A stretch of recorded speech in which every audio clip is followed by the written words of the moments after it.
Nicole Neily is the president and founder of Parents Defending Education, a nonpartisan organization devoted to providing parents with the resources and support they need to advocate for their children's educations.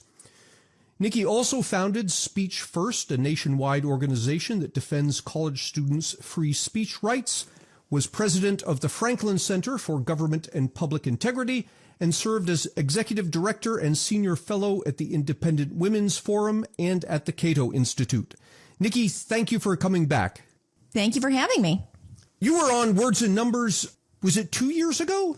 It was a long time ago, yeah. So I'm honored that you brought me back. The funny thing is, James and I keep mentioning that, we have to have Nicole on to answer whatever it is, and whatever it is just goes out of our heads then. But anyway, I made a note this time.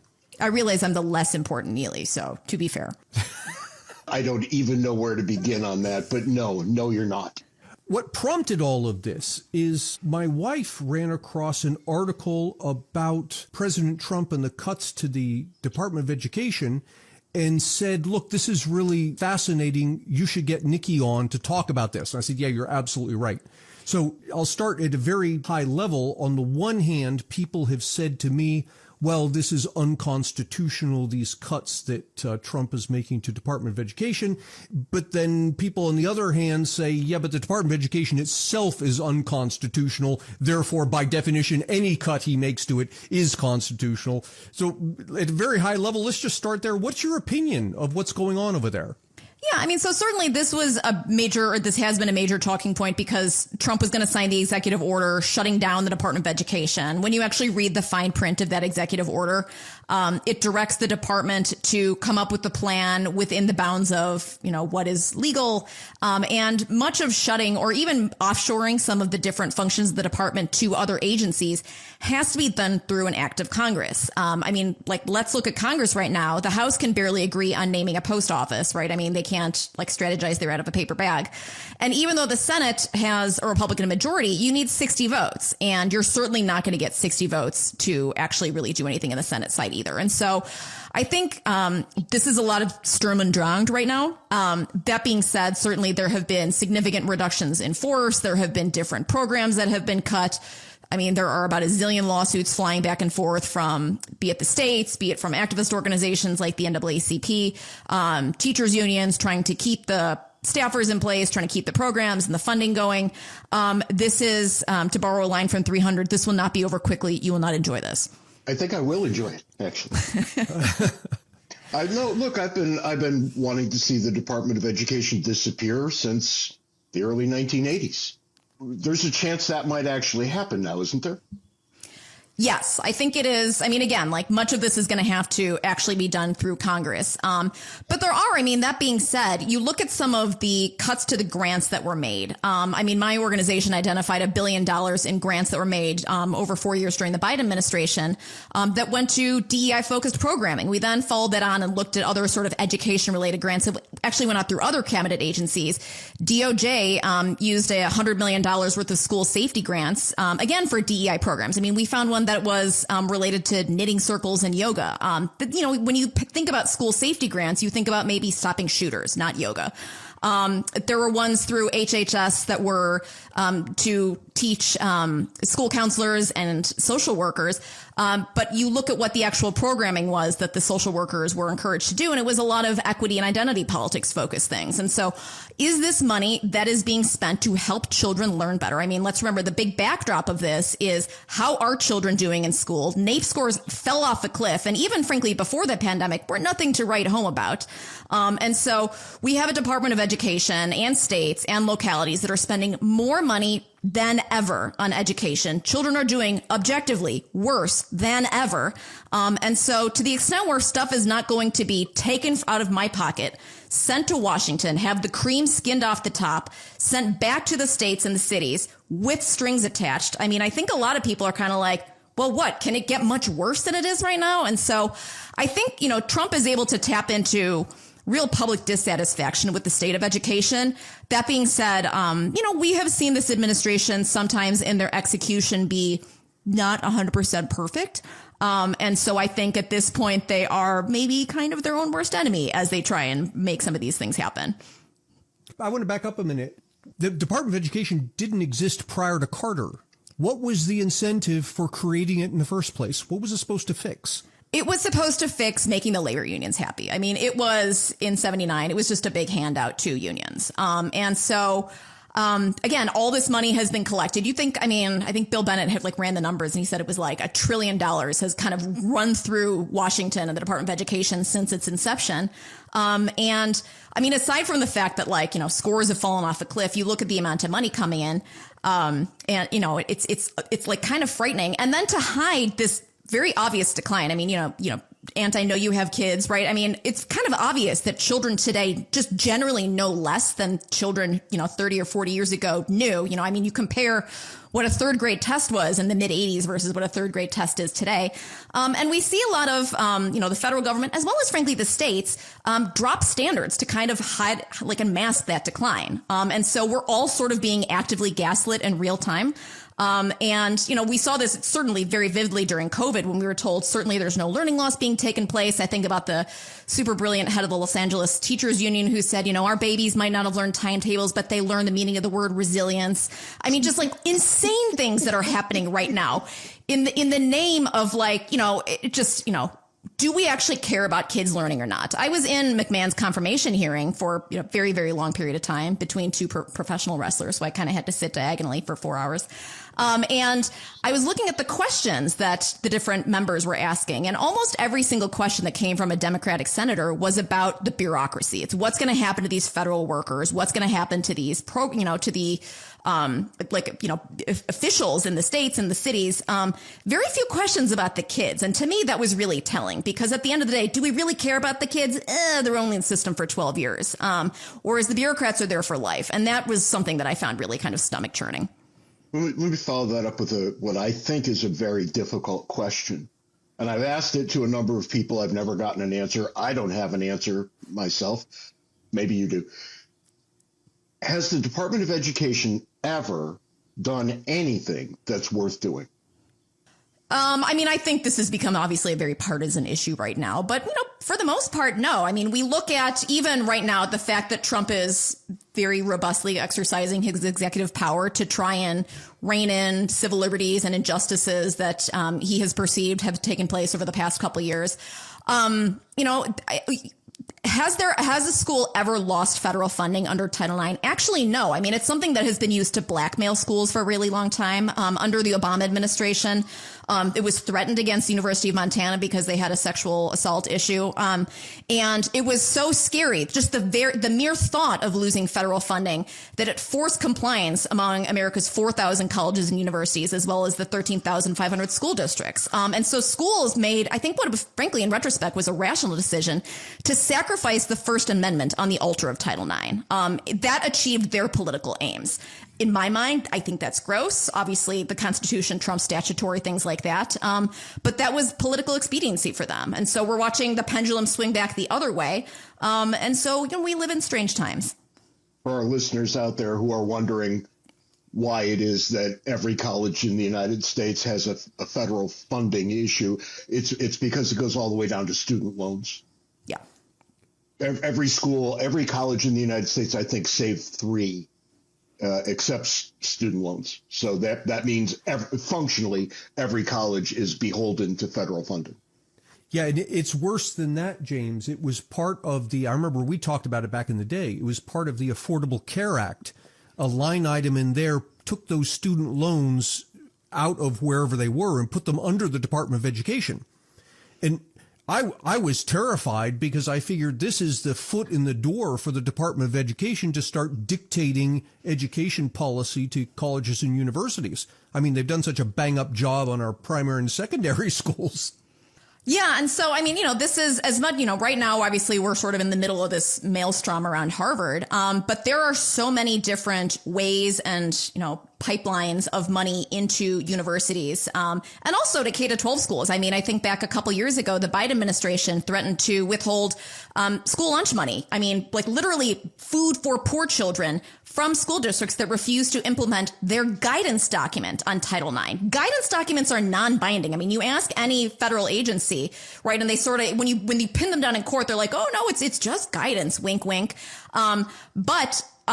the Biden USDA was fully prepared to rip food from poor children to make sure that there were non-binary bathrooms, which is, I mean, I think that's a lot. I think that's a stretch. But we're watching now with Harvard, right? It's the international students. It's the student loans. It's the research funding. It's, I mean, like any one of like the visas. It's any one of a zillion things. And so this is one of those, you know, you reap the whirlwind because you have been sucking at the federal teat for so long, and it kind of sucks now.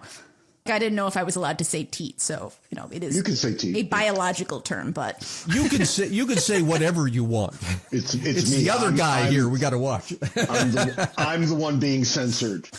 You mentioned the NAEP scores, which I want to tell our listeners. NAEP is, I forget what the acronym is, NAEP, and these are the nationwide standardized tests. Yeah, and I haven't looked at the results for, good Lord, maybe 20 years. I used to do some research on it, but I can tell you from personal experience is obvious to me in my last 10 years of teaching that there's a decline, and not a small decline, but a gargantuan decline in the quality of student over the past 10 to 15 years. And I can only attribute that to what's being taught in the high schools. yes. You know, I hate to throw off the blame, but I'm talking about freshman students who come into my school. So has nothing to do with our university. They're coming fresh out of high school. We're admitting the same sorts of students we've always admitted, and yet the quality is so incredibly low. I don't know how they got into any college. No, I think that's right. And I think it's across the board, right? It's reading, it's mathematics, it's science, it's kind of all of the disciplines, which is something that's scary. I mean, this year, a few weeks ago, it came out that Harvard is going to be introducing a remedial math class, which is something that is, right? I mean, you think how brilliant do you have to be to get into Harvard? Their remedial math class is going to be a 5-day-a-week class for a full year. So it'll be both semesters, fall semester and spring semester. I was just curious. I ran the numbers. Base tuition at Harvard is $54,000 a year. So that's without all the, the bells and whistles and housing and all that stuff. So that's a quarter of your course load for your freshman year. That's $13,000 on a math class that you really should have known and taken in high school and been proficient at if you get into Harvard. I mean, I went to University of Illinois. Of course, we're going to have a remedial math class, but Harvard, I mean, come on. And so I think it is really, across the board, students are just not being prepared, not only for college, but frankly for life in K-12. And so I think you're right to pass the blame down a little bit. And again, many schools are trying to pin all of this on COVID. Things were not great before COVID, right? I mean, this was a real toxic stew before that. And I think that was one of the things when I started Parents Defending Education was, I mean, I came up through Cato and everything. I grew up with the school choice good, teachers union bad kind of heuristic. And I didn't realize until I started looking into K-12 that there is this, education industrial complex. There is the blob of all of these the professional associations, the interest groups. I mean, there is so much going on because there is such a huge amount of federal money sloshing around. I mean, as a parent, when my kids had to be school would be closed for a teacher professional development day. You kind of assume that your teacher is there to learn how to do phonics better or something. It's not. It turns out that a lot of the professional development it's gender stuff. It's regulatory stuff. It's kind of weird, privilege walk type stuff. It's not actually teaching teachers how to be better. In the meantime, since I have to pay $100 a kid for a babysitter that day, I'm not super thrilled. But schools have been filling up. I mean, you have our children for 8 hours a day. They're not actually learning for 8 hours a day. They're filling it with a lot of other weird garbage. And I mean, I have a boy, he's wiggly and has a ton of energy. My daughter has ADHD, same thing. The kids are not getting a lot of recess either. They're not getting an hour for lunch. They're getting a lot of weird, let's talk about our feelings and it's okay to sort of navel gaze. And I also think that is something that's really deeply unhelpful for kids because now many people view themselves as victims. And I think that also is something that doesn't set them up for success just in interactions with peers. By the time they get to college, they're so indoctrinated in that way that if you challenge any belief that they hold, you're a villain. Yeah. I'm wearing a Gulf of America shirt right now. And I was just had to drop my son at a Dungeons and Dragons thing in downtown DC this afternoon. I was like, oh my gosh, I might get assaulted on the street because, it's funny because people assume that they can be surrounded by only what they like and they support and they believe all the time. I I don't freak out and punch people in the face when I see them wearing a Che Guevara shirt. I find it deeply offensive, but like I can kind of hold my emotions in check. But we have not taught children or teens or young adults how to do that. And I think, I mean, I can't imagine what it must be like to teach, because what I hear from professors, when I hear from teachers, is they're frightened of their students. They know that the kids understand the system and how to weaponize that and what words to say to, you know, work something through the disciplinary hearing process, get extra time for tests. And, you know, most teachers are not paid enough to deal with that. And then when you kind of throw in a lot of the discipline issues where everybody gets to sing Kumbaya, we're not going to actually enforce any real lines in the sand because we don't want people to feel bad about themselves. You know, we don't want the school to prison pipeline to become a thing. Yeah, you know what?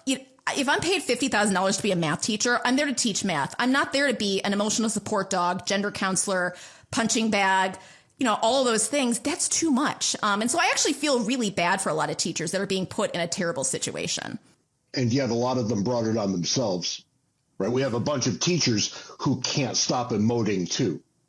Right. I mean, I think about that Thomas Sowell quote when he said, when he was a professor at Stanford, he had a student that came up to him at the end of some semester and said, "I don't know what you think." And he said, "That was my proudest moment as a professor." I mean, now it's right. Like, I remember thinking when I was growing up that my teachers like lived in the school. And if you'd see them in the grocery store, it was super weird. Now your teachers, you have to know everything about them. You know, well, like so-and-so is like now going by this pronoun or got married or like, it's just like, it's not about you. It's about like teaching the third graders how to read. And like, this is what how a pupa becomes a butterfly kind of thing. It's not about you. It's like, it's all very weirdly narcissistic. The emphasis on feeling, I think the problems go deeper than what you have described. Yes, the students seem fixated on their feelings, but in my experience, they started to rely on feelings as a tool. So I'm teaching statistics. I say, okay, here's data on this and data on this, and, you know, are they positively or negatively correlated? And I kid you not, every semester I'd have at least one student who would say to me, well, I feel that they're positively correlated. I say, there is no feeling here. There's calculations. You run the calculations, it is or it isn't. And that makes them very nervous because they somehow are tuned into using that as the go-to tool of how do I feel emotionally about this thing. As you're talking about $54,000 for Harvard, it suddenly occurred to me, we've gotten to this weird space that we're asking taxpayers to pay for public education. We're not delivering the quality that we were even delivering 10, 15 years ago. And with things like the remedial math that you're getting in Harvard, and you're getting that at other universities as well, I'm sure, in effect, parents are having to pay twice. As a parent, I've got to pay the tuition to have the university teach my kids things that they should have learned in high school, which means not only am I out of pocket for that, but in effect, if that takes, you said the remedial math is 2 semesters. If that takes a year, then really we're graduating people with 4-year degrees that are really only 3-year degrees. Yes. And that is frightening because, I mean, college is the most expensive thing that anyone will ever, most families will ever have to pay for, aside from their house.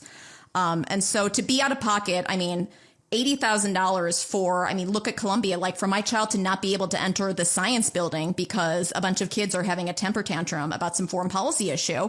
What the heck is this? And I serve as a trustee on a public university board. And what has been fascinating to me as I have been digging into this is that there is no oversight. I mean, the systems, and I'm sure you guys have seen this from the inside, have been hijacked by faculty senates and by administrators where even something that is ostensibly supposed to serve as an oversight role, is a sort of fiduciary backstop. Being a trustee was described to me as you're a mushroom. They keep you in the dark and they feed you shit. And yes, we are expected to rubber stamp, but we are not supposed to ask any questions. I mean, the faculty senate, I just read our faculty handbook, usually allows themselves significant control over all different kinds of curriculum. I mean, ours even said admissions, which horrified me. And so the inmates are very much running the asylum. And I don't know what to do with that. In your organization, Parents Defending Education, I'm reading some background to it, and you say parents are frightened to speak out about their concerns about public education. Why? Because if they did, that would solve a lot of the problem I think that we're seeing at the higher education level. Why are they afraid to speak out? We have seen so many instances of people who are districts in particular that have really gone after families, where they will retaliate against a parent for speaking out. I mean, we had the whole instance in 2021 with the National School Boards Association sending the letter to the Biden administration, asking for federal oversight over school board matters, intended, frankly, to chill public participation and things like that. Parents were still mad about masking and school reopenings and what their kids were learning on Zoom school or weren't. But we have also heard stories of different of teachers retaliating against children as parents have tried to opt their kids out of, for say, like sexually explicit material. There's a Supreme Court case that's happening in the next couple days called Mahmoud v. Taylor with Montgomery County, Maryland, where it's actually a group of religious and Muslim families that said, we don't really want our kids to be learning all the really explicit gender things. And families are being, denied the opportunity to opt out. Or if a family does, the teachers will shame the kid and say, well, Johnny's mom doesn't want him to learn about this stuff, and so there is kind of that public pressure element. But I mean, in Scottsdale, Arizona, there was a superintendent that was keeping a dossier of families that spoke out and expressed dissent. It was just discovered because he kept an unsecured Google document. There was a district in Michigan that had to actually pay a woman $160,000 because they did get her fired from her job. I mean, so there's a lot of examples like that. And even, I talk to parents because we litigate under associational standing. And so when we sue a district, it's Parents Defending Education versus Arlington Public Schools. And so the families in our district are anonymous. But in talking to families, they say, I have a small business. If people decide that they're going to blackball us, we're going to lose our house. We'll be bankrupt. And so I think there actually are very real world reasons for people to not speak out, which is sad and tragic because we're at this weird kind of cancel culture moment in time still that I'm not sure when it will end. I would hopefully soon, but it's very dark at this moment. So what's the answer? What if you could do anything, within reason to fix this problem? What would you do?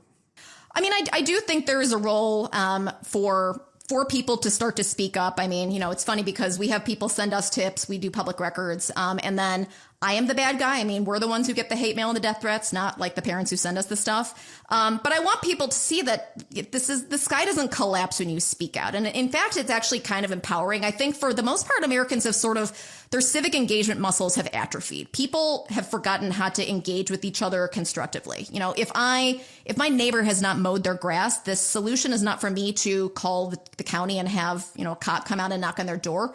It's for actually me to go knock on the door and say hey dude, can you mow your grass? Or maybe I find out that he broke his leg and he can't do it and I help, right? But it doesn't have to involve the government, be it the federal government, the state government, the local government. We actually have to kind of learn to talk to each other and to tolerate positions with which we disagree. And that is not happening right now. And so, school board members, as we sort of look at the whole idea, kind of what we started with of, closing down the department, moving things, block granting things down to the states. Theoretically, moving things to the states will make education more responsive because those people at the state level have to run for election. Nobody at the Department of Education really is, they're not up for election. You have to run into them in the grocery store. But the state superintendent, the state board of education, the governor, your local school board members, they are people who really should take into account what you care about. One thing that I have kind of obsessed about for the past couple years is there has been also massive consolidation in school districts. In 1919, there were about 13,000. No, there were about 141,000 school districts across the country. Fast forward to now, there's about 13,500. And so when you look at a district near me, Fairfax County, it's the 11th biggest school district in the country. They have a budget of $3 billion. They have 25,000 employees. That's a multinational corporation. That's insane. Of course, when you get up and do your 2-minute impassioned speech in front of the school board, they don't care. So I think, in my mind, there should be some things like that should be broken up, so that districts are smaller and they are more responsive. So that's kind of one of the things I have been thinking about. I'm sorry, I'm blown away. $3 billion budget for a school district. For a school district, right? And so you think about the volume of schools, the amount of, staff and just, federal grants and everything that's going through.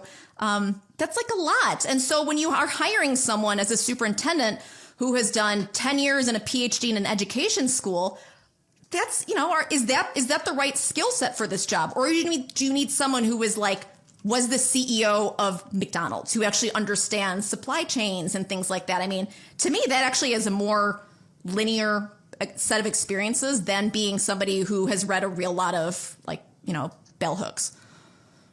What sorts of things right now is your organization working on?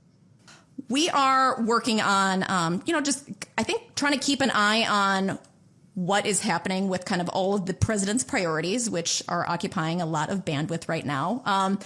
The executive orders are not law.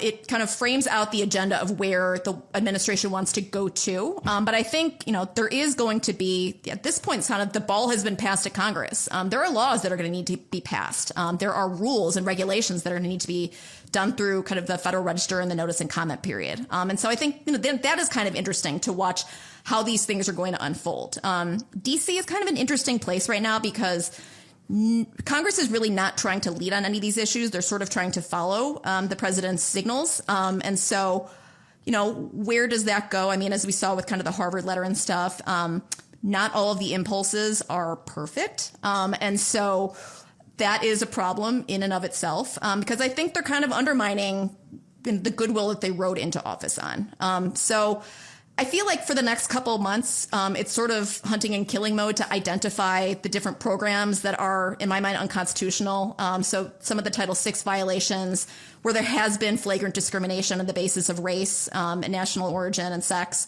race, ethnicity, national origin. And Title IX as well, with the Biden administration's Title IX rule that had redefined the word sex to be gender. With the Biden rule paused indefinitely, we now revert to Betsy's rule from 2020.